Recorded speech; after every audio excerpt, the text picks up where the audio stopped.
Kinabukasan ay tinulungan ko si Manang Furman sa pagluluto ng umagan. Unang beses ko itong ginawa para sa aking anak, kaya excited ako na pakain dito ang niluto kong scrambled egg at pancake. Tinanong ko pa kay Manang Furman kung ano ang paboritong kainin ng anak ko sa umaga.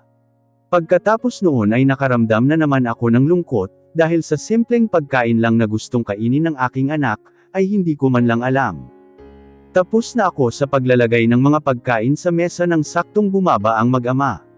Dahil doon natulog sa kwarto namin si Zeus, ay magkasabay na ang mga itong gumayak, para kumain ng umagan. Nakangiti kong sinalubong ang anak ko nang makalapit ang mga ito sa dining table. "Good morning anak." "Good morning din po mommy." Nakangiti nitong sagot sa akin. "Si daddy po mommy, hindi niyo po bababatiin ng good morning?" Tudyo nito sa akin. Napatingin tuloy ako bigla kay Ralph, na seryoso lang ang itsura, habang nakatingin sa akin. Hindi pa ako nakakapagsalita, para batiin ito ay mabilis nitong dinampyan ng halik ang labi ko. And I froze. Nakabawi lang ako sa pagkabigla, nang hapitin nito sa baywang ko, at ipaghila ng upuan. "Kain na tayo babe, gutom na ako." Bulong nito sa akin. Bumilis ang pintig ng puso nang marinig ko ang binulong nito sa akin. Parang may laman ang sinabi nito, at hindi lang simpleng pagkagutom ang gusto nitong ipahiwatig sa akin.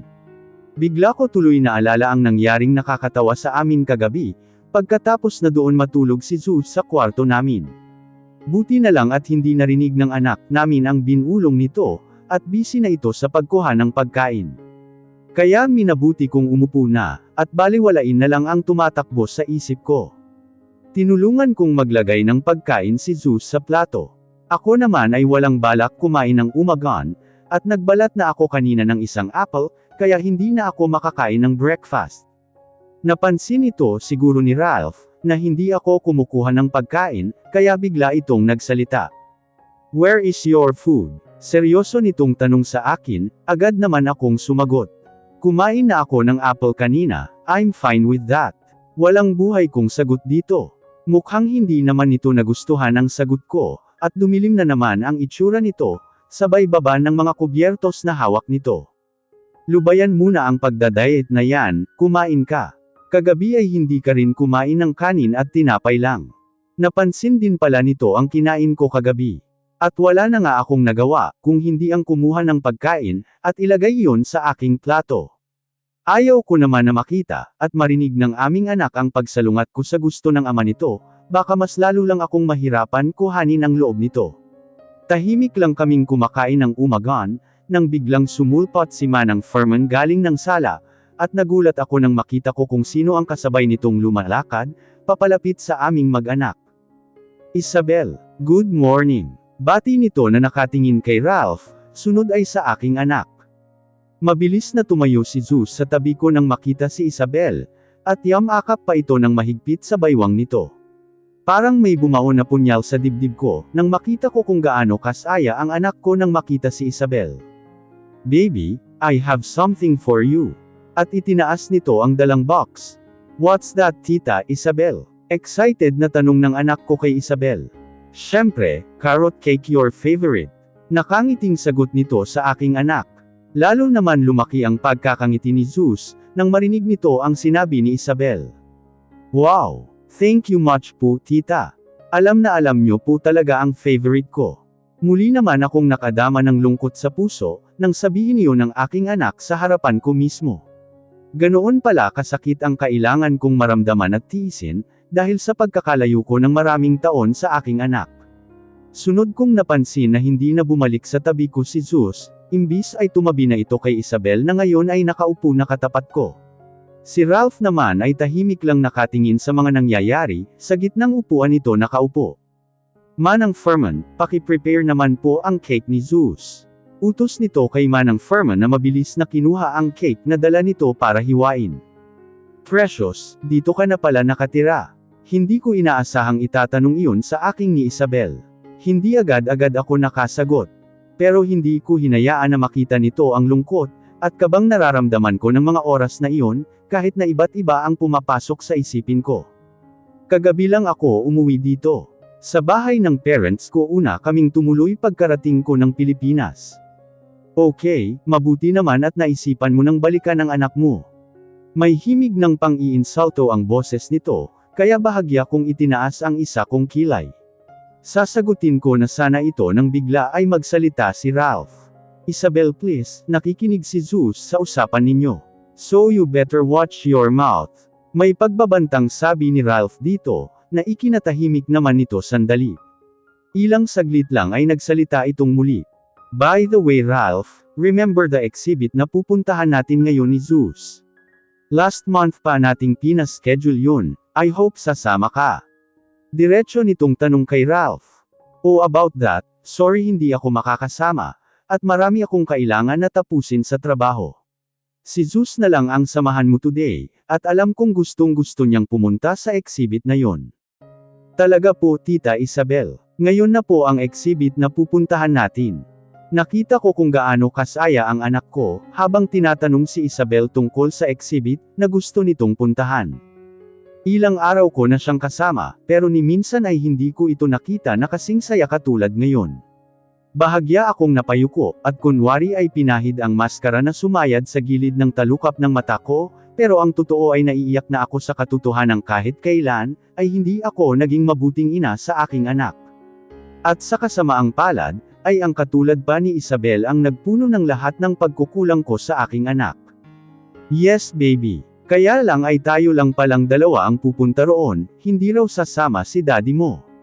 Kunwari ay lumungkot ang mukha nito. Sige na Zeus, magpalit ka na ng damit para makaalis na kayo ni Tita Isabel mo. Utos ni Ralph sa aming anak. Katulad ng inaasahan ko, ay excited itong tumayo sa kinauupuan nito para gumayak. Ay hindi man lang nga ito nagpaalam sa akin na aalis na ito sa hapagkainan. Nalungkot na naman ako, dahil sa ginawang iyon ng aking anak, at sinamantala ko na ang pagkakataong iyon, upang tumayo na rin para pumunta sa kwarto, dahil hindi na maganda ang pakiramdam ko ng umagang iyon. Lahat ay parang punong-puno ng lungkot na hindi ko maipaliwanag. Excuse me, paalam ko sa dalawa. Tinungo ko na ang hagdan patungo sa kwartong tinulugan namin kagabi, nang bigla kong naisip na i-text si Raymond, para makapag-usap kami tungkol sa pinapaayos ko dito. Hindi ko tuluyang makukuha ang loob ng aking anak, hanggang hindi ko ito nailalayo sa ama nito, lalo na sa Isabel na iyon.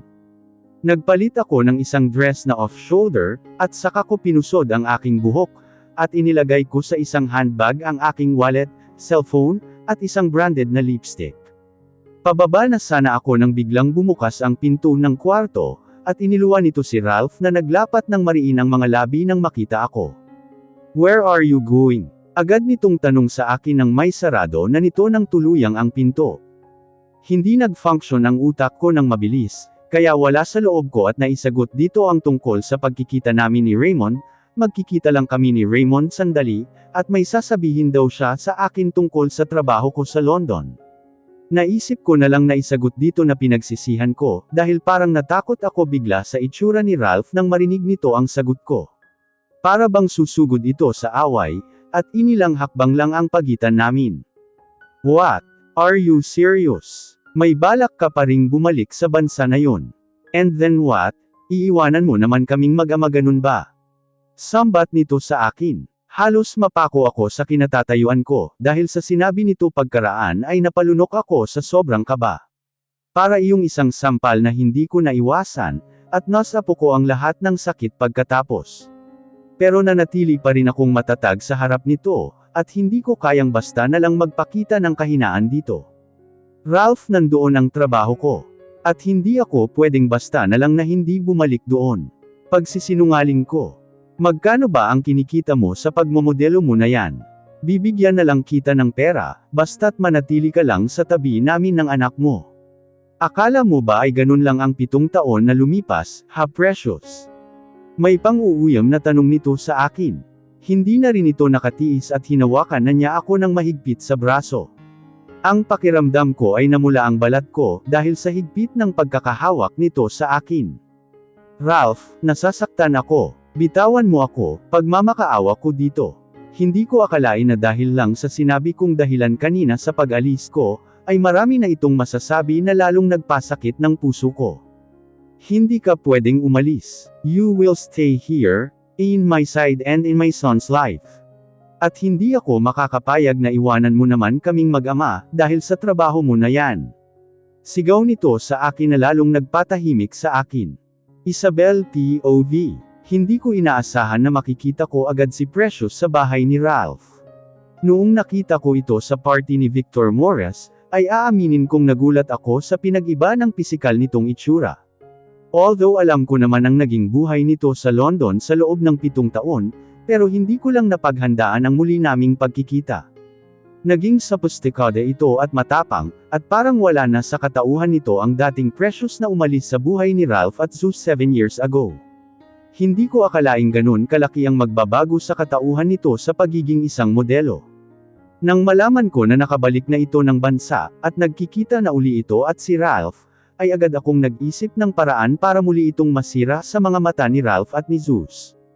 Hindi ako makakapayag na maging masaya ito kasama ang 2 taong pinakamamahal ko. Hindi maaari. Oo, at malaki ang naging pagbabago nito nang umalis ito ng Laguna, pero sigurado akong may kahinaan pa ring itong itinatago, kaya iyon ang dapat kong malaman. Kakausapin ko muli si tita, para hingin ang tulong nito na paglayuan muli si Ralph at ang Precious na iyon. Sa loob ng 7 taon, ay hindi ko nakumbinsi si Ralph na ipaanil ang kasal nito kay Precious, para tuluyang ko itong makuha. Hindi ko alam kung ano ang mayroon sa babaeng iyon, at kahit na iniwan na nito ang mag-ama, ay hindi pa rin magawang hiwalayan ni Ralph si Precious. Marami na akong sinakripisyo para sa mag-amang Ralph, kaya hindi ako makakapayag na hindi sila makuhang dalawa. Halos ginawa ko na ang lahat para makuha ang loob ni Zeus, at ituring niya akong tunay na ina. Tita Isabel, look that picture oh. So cute, narinig kong sabi ni Zeus. Agad akong tumayo mula sa upuan na kinauupuan ko, at pinuntahan si Zeus saka ko siya inakbayan. Oo nga no, gusto mo ba bilhin natin yan kung available pa? Suhestyon ko sa kanya, at alam kong sa pamamagitan noon, ay hindi ako basta makakalimutan ng batang ito, na kailangan ko para makuha ng tuluyang si Ralph. Kinabahan ako sa mga kilos at hitsura ni Ralph ng mga sandaling iyon, habang pareho kaming nakatitig sa isa't isa. Inaamin kong pinagsisihan ko kung bakit nasabi ko pa dito ang balak kong pakikipagkita kay Raymond. Nasukol niya tuloy ako ngayon, at wala akong magawa kung hindi ang salubungin lang ang matatalim niyang titig sa akin. Hindi nagtagal at kinuha nito ang hawak kong handbag, at inihagis sa aming kama. Pagkatapos ay hinapit niya ako ng mabilis sa baywang na ikinagulat ko na naman. Ngayon ay halos wala ng espasyo ng katawan namin, at maski ang hindi ko dapat maramdaman sa ibabang bahagi ng katawan nito, ay kusa kong nadama dahil sa ginawa nitong pagdiin sa akin papalapit sa katawan nito. Kinabahan ako at bigla akong naligalig sa maaaring mangyari sa amin, dahil sa ginagawa niya sa akin ng mga sandaling iyon. Ralph, nagsusumamo ang boses ko. Hindi ko alam kung makakayanan ko pang iwasan ang mga mata nito, na nakatunghay sa akin dahil sa sobrang lapit ng aming posisyon. Kahit saan ko ipaling ang aking mga mata, ay upang iwasan ang mga titig nito. Ay patuloy pa rin ito na sinusundan ng aking paningin. Nag-init bigla ang pisngi ko nang makita kong ibinaba ni Ralph ang mata nito sa aking dibdib. Na bahagyang nakahantad dahil sa suot kong off-shoulder na damit. Gusto kong makawala sa bisig nito, para bumalik sa normal ang pintig ng puso ko. Pero gagalaw pa lang ako, ay naunahan na niya ako na ihiga sa kama. At huli na nang maramdaman ko ang paglapat ng malambot na kama sa aking likod, kasabay nito ay ang pagpatong ng mabigat na katawan nito sa akin. Nakapaibabaw na ito sa akin ngayon, at mariin ang pagkakatitig sa akin. Pinipilit kong basahin mula sa mga mata nito ang mga susunod na gagawin nito sa akin, pero nabigo ako. Napasinghap na lang ako ng walang ano-ano, ay inilapat nito ang mga labi nito sa aking mapupulang labi. Nilusob nito ng halik ang mananipis kong labi, na nagpainit lalo sa pakiramdam ko. Mariin at maalab ang pagkakahalik nito sa akin. Kailan ko pa nga ba huling naramdaman ang ganoong klaseng pakiramdam? Na parang tinutupok sa init ang buo kong katawan. Sa loob ng 7 taon ay wala akong ibang naging karelasyon. Mayroon mga nagpaparamdam sa akin, pero hindi ko hinayaan na masaktan muli. Dahil sa isang lalaki. Kaya kung tutuusin ay si Ralph pa rin ang naging una at huli kong halik. Hindi ko matugunan ang ginagawa nitong pag-angkin sa aking mga labi. Halos mangapal na ang labi ko, dahil sa paghalik na ginagawa nito sa akin. Parang wala pang balak na pakawalan ang mga labi ko nito. Nang parang hirap na akong napahawak sa malapad nitong dibdib. At unti-unti ko siyang tinulak papalayo sa aking mukha. Nang pareho na kaming kinapos ng hininga, ay kusa na nitong binitawan ang mga labi ko. At sunod naman nitong binaba ang dulo ng damit ko, mula sa balikat hanggang sa tuluyang mahantad ang aking hinaharap. Na kanina pa nito tinatitigan. Walang ano-ano ay naramdaman ko na lang ang mainit nitong labi sa aking isang hinaharap. Para itong isang sanggol na nakasubsob sa akin ng mga oras na iyon, habang ang isa nitong kamay, ay masuyo namang hinahaplos ang isa ko pang hinaharap. Hindi ko namalayan na natanggal na pala nito ang kawit ng tube at panloob na suot ko. Napakabilis. Napaangat ang likod ko sa kama, dahil sa kakaibang sensasyon na pinaparamdam ni Ralph sa akin. To the point na hindi na ako makapag-isip ng tama. And all I wanted to do that time is to be with him, to feel his body. Nang magsawa na ito sa ginagawa sa aking mga bundok ay napasinghap na lang ako ng tuluyan na nitong hinubad ang aking dress. Simula sa aking dibdib pababa sa aking katawan. Mabilis nitong pinadaan sa aking mga paa ang suot kong damit para tuluyang akong mawalan ng saplot. Napatingin pa ako sa aking katawan pagkatapos, at parang nag-init ang aking mga pisngi, nang makita ko nakakapiranggot na tela na lamang ang tanging hindi nito natatanggal sa akin. Hindi ko maipaliwanag, pero parang nagbalik ang dating precious sa aking katauhan, na walang ibang ginasto kung hindi ang mahalin ng isang katulad ni Ralph Montemayor. Na maramdaman ang init ng mga labi nito na mabining hinahalikan ang bawat parte ng aking katawan.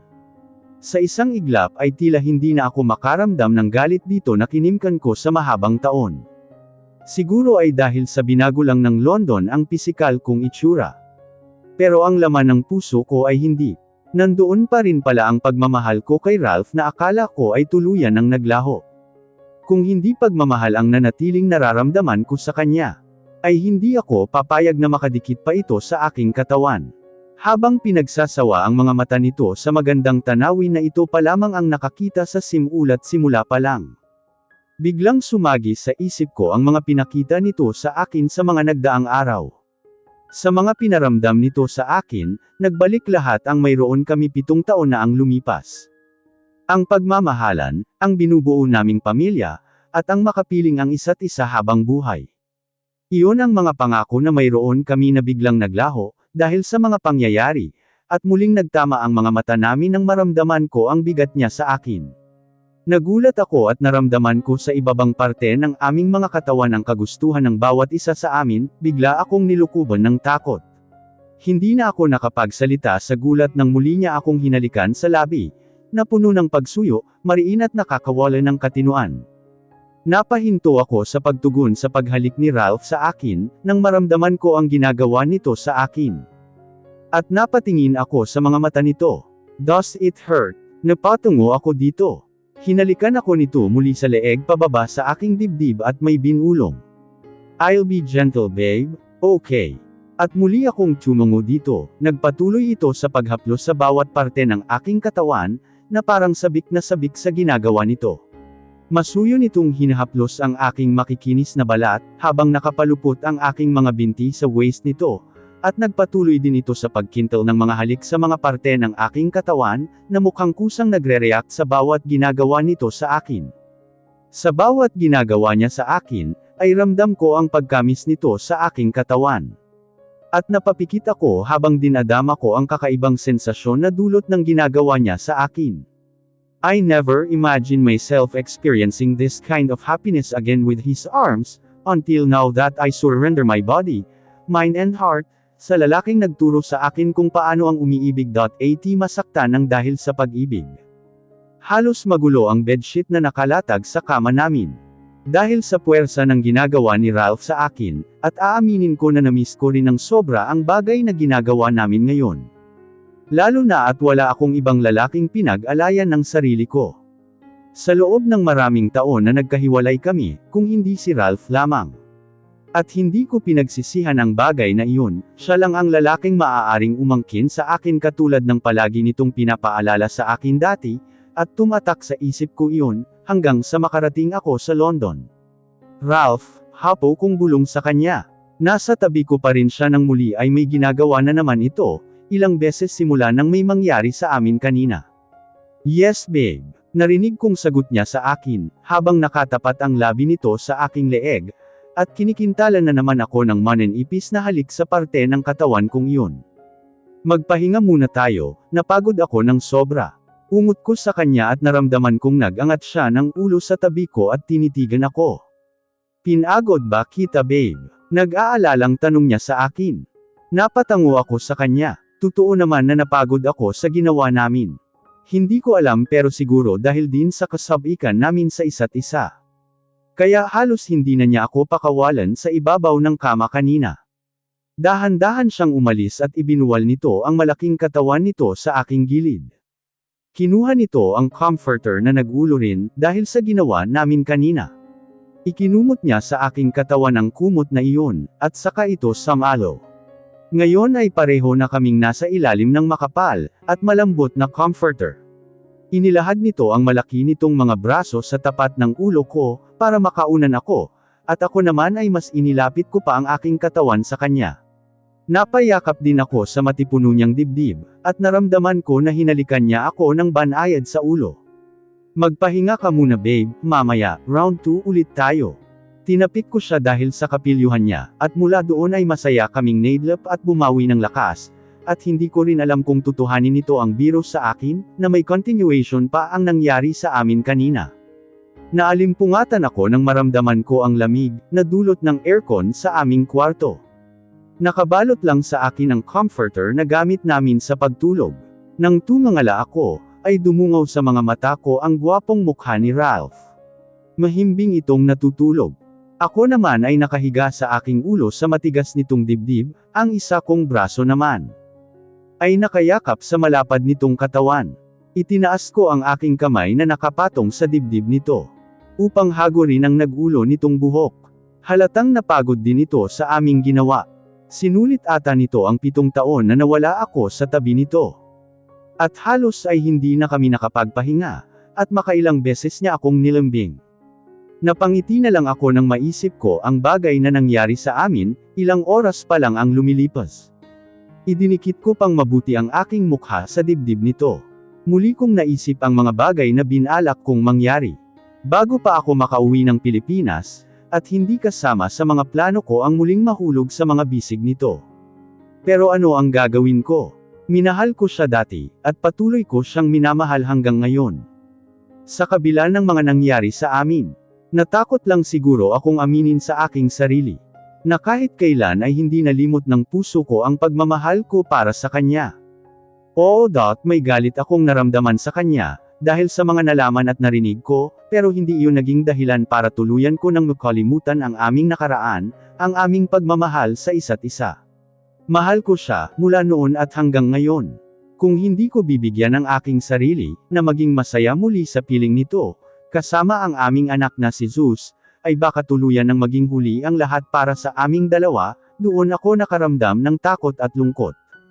Hindi ko pala kayang lumayo muli sa piling nito, lalo na at naging mabuti itong ama at asawa sa akin, sa kabila ng pag-iwan ko sa kanilang mag-ama sa mahabang panahon.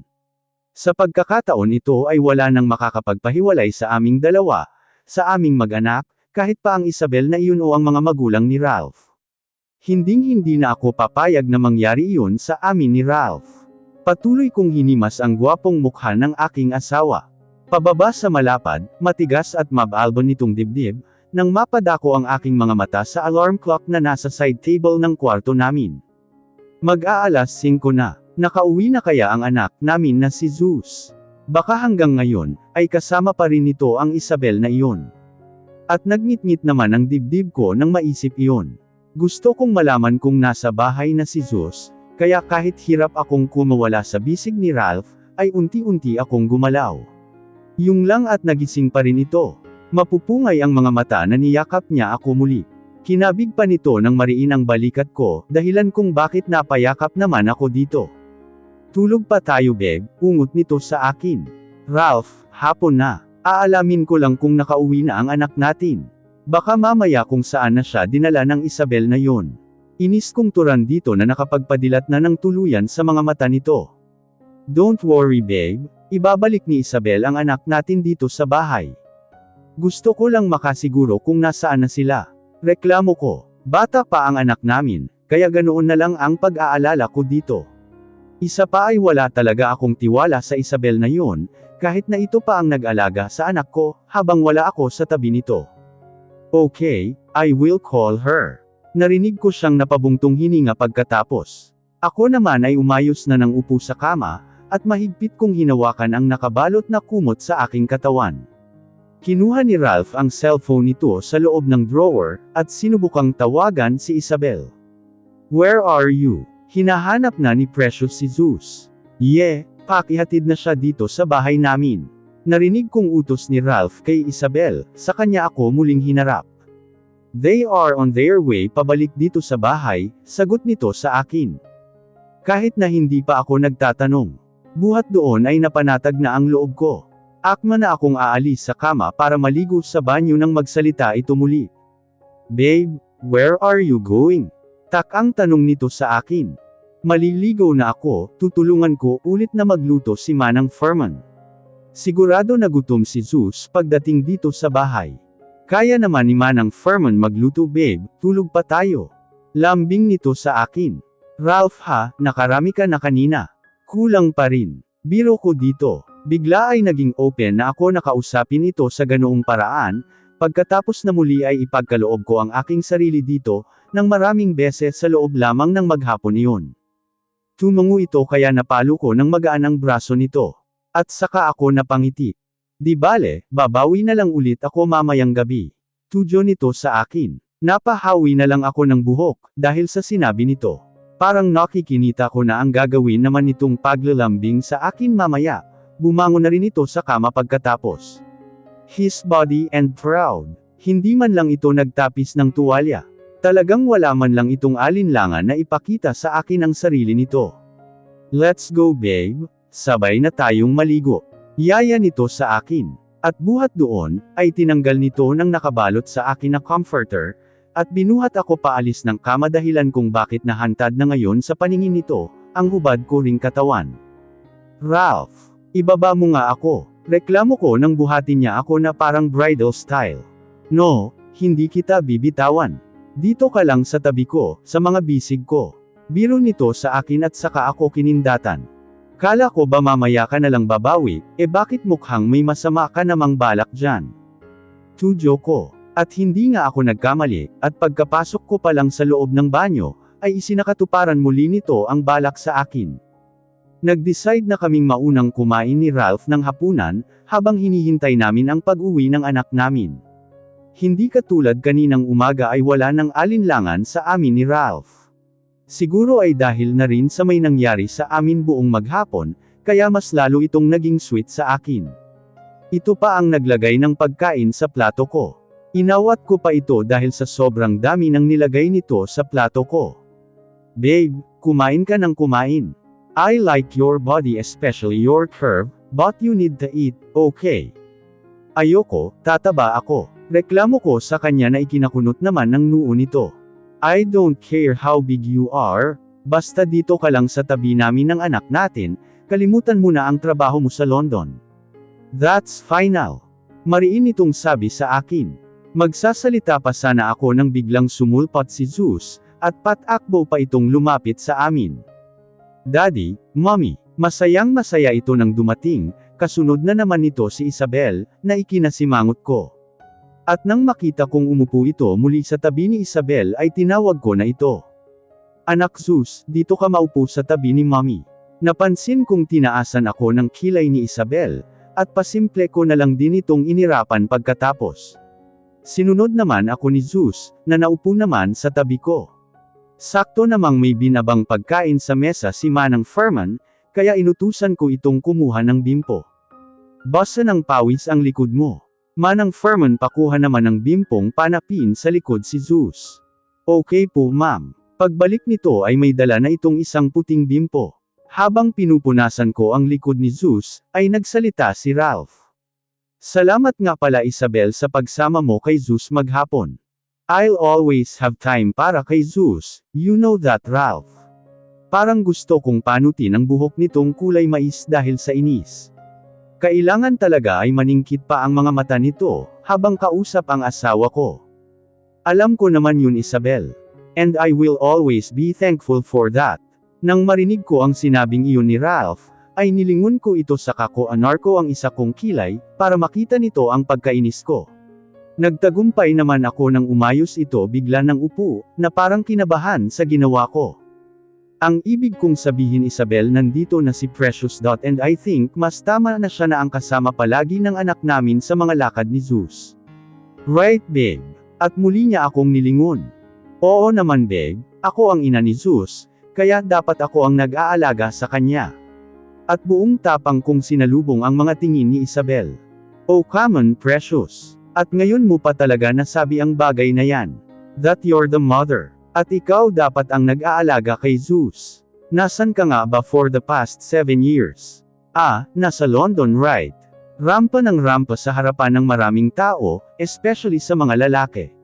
May pang-iinsultong sabi nito sa akin. Hindi na ako nakapagpigil at sinagot ko na ito, regardless kung katabi ko si Zeus. You don't know nothing. Hindi ko kailangan ikwento sa iyo ang lahat ng tungkol sa buhay ko, because you're just a friend of my husband, who's playing the role of yaya to my son. At ngayon nandito na ako, wala ka ng karapatan na lumapit pa sa kanila. Mahina lang pagkakasabi ko ng mga bagay na yun, pero sinigurado kong narinig at naintindihan ni Isabel ang gusto kong iparating dito.